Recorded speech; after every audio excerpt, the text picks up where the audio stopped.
Pada suatu hari di sebuah kota kecil bernama Ngawi, seorang lelaki muda bernama Abi datang ke klinik gigi dengan keluhan sederhana. Gigi geraham yang sakit. Tak ada yang menduga tindakan medis yang seharusnya rutin justru menjadi awal dari tragedi. Di balik kursi pasien yang tampak biasa, tersembunyi tanggung jawab besar seorang tenaga kesehatan. Inilah kisah nyata tentang kelalaian kecil yang berujung kehilangan besar, dan tentang bagaimana hukum hadir untuk menegakkan kebenaran di dunia medis. Pasien atas nama Abi dipersilakan untuk masuk. Ayo Bi, masuk. Ayo. Iya masuk dong, silakan di sini dong.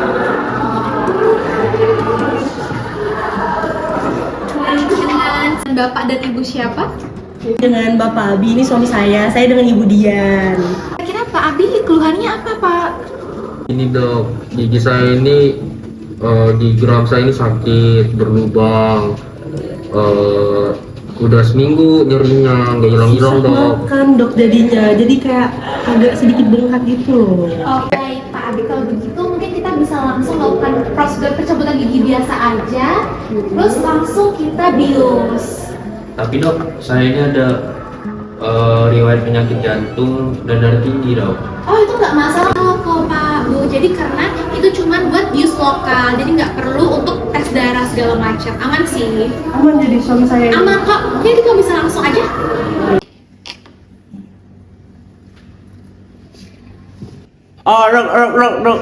Dok. Mari dulu Pak. Oke, terima kasih ya Bapak. Ini udah selesai prosedur semua. Nanti tinggal diminum obatnya yang udah diresepkan. 3 kali sehari. Tapi dok, kenapa ini kepala saya masih pusing ya dok ya? Oh, itu nggak apa-apa kok, itu biasa. Jadi semua pasien yang udah keluar itu pasti Efek mengalami sampingnya. rasa Nggak apa-apa, tapi ini aman ya? Aman. Sebentar doang kan habis cabut aja ya? Nanti diminum aja obatnya sesuai resep ya. Oh iya, oke. Baik, dok. Makasih ya dok. Makasih, dok. Iya, silakan. Sayang, kamu udah minum obat? Sayang? Sayang? Sayang? Kok nadinya nggak berdetak ya? Sayang? Astaga. Halo? Halo ambulan?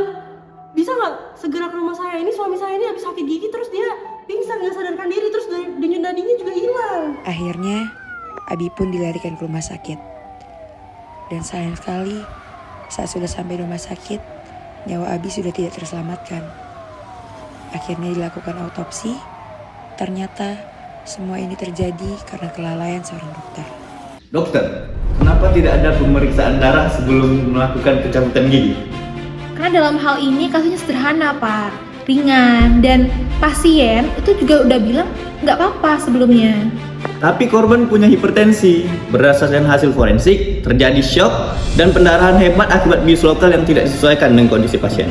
Mengapa Anda masih melakukan tindakan tersebut? Dokter, berikan kesaksian.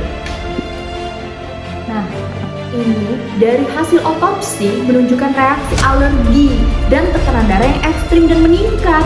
Secara medis, ini bisa dicegah jika dilakukan anamnesis dan screening yang benar. Sekarang, apalagi pembelaan yang bisa Anda lakukan? Ibu, saya meminta maaf sekali atas kelalaian diri kami, Ibu. Saya pasti maafin, tapi kalau mau ngobrol sama saya nanti aja kita ketemu di pengadilan. Hukum harus tetap jalan. Baik Ibu, akan saya sampaikan kepada dokter yang menanganinya. Saya pamit dulu Ibu. Silakan. Coba aja Bi, kita kemarin nggak cabut gigi, pasti kamu sekarang ada sama aku. Dr. Miwa, Anda memahami bahwa setiap tindakan medis harus didahului dengan informed consent dan pemeriksaan awal. Sesuai pasal 45 UU nomor 29 tahun 2004 tentang praktik kedokteran, betul? Iya yang mulia, saya paham. Namun saya pikir kasusnya ringan. Kelalaian ini menyebabkan nyawa seorang pasien melayang. Selain melanggar kode etik, Anda dapat dijerat dengan pasal 359 KUHP, kelalaian yang mengakibatkan kematian. Ini pelajaran penting. Dalam ilmu kedokteran gigi, pasien hipertensi tidak boleh diberikan bius dengan adrenalin tanpa pemeriksaan tekanan darah dan konsultasi dokter umum. Baik, berdasarkan fakta medis dan hukum, majelis menjatuhkan keputusan. Yang pertama, Dr. Miwa melanggar kode etik kedokteran gigi Indonesia. Yang kedua, direkomendasikan pencabutan izin praktik sementara 1 tahun. 3. Berkas diteruskan ke penyidikan untuk proses hukum pidana lebih lanjut. Saya nggak pengen lagi ada Abi selanjutnya yang bakal jadi korban dari kelalaian dokter kali ini. Untuk kedepannya, baik dokter maupun pasien harus paham hak dan kewajibannya, dan sebagai pasien juga kita harus selalu berhati-hati. Untuk dokter juga harus selalu berhati-hati dan selalu taat sama prosedur medis. Kasus meninggalnya Abi Bahtiar usai menjalani pencabutan gigi di Kabupaten Ngawi menjadi pengingat penting bagi dunia medis dan hukum di Indonesia. Tindakan medis bukan hanya soal keahlian teknis, tetapi juga menyangkut tanggung jawab hukum dan moral terhadap keselamatan pasien.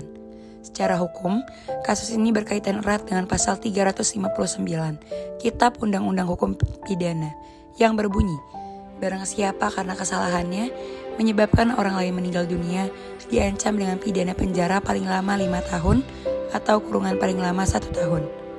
Artinya, jika dalam tindakan medis terdapat kelalaian atau ketidakhati-hatian yang mengakibatkan kematian pasien, maka dokter atau tenaga medis dapat dimintai pertanggungjawaban pidana. Namun, hukum pidana bukan satu-satunya ranah. Kasus ini juga menyentuh aspek hukum perdata dan disiplin kedokteran.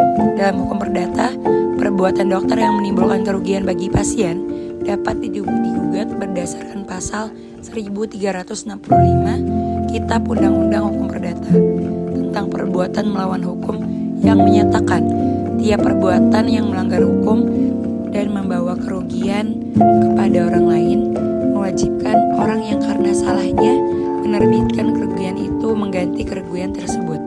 Dengan kata lain, keluarga pasien memiliki hak untuk menuntut ganti rugi secara perdata apabila ditemukan unsur kelalaian yang terbukti menimbulkan kerugian nyata. Selain itu, tindakan dokter juga tunduk pada Kode Etik Kedokteran Indonesia dan Undang-Undang Nomor 17 Tahun 2023 tentang Kesehatan. Dalam pasal 331 ayat 1 Undang-Undang Kesehatan dijelaskan bahwa setiap tenaga medis wajib melaksanakan pelayanan kesehatan sesuai dengan standar profesi, standar pelayanan, dan standar prosedur operasional.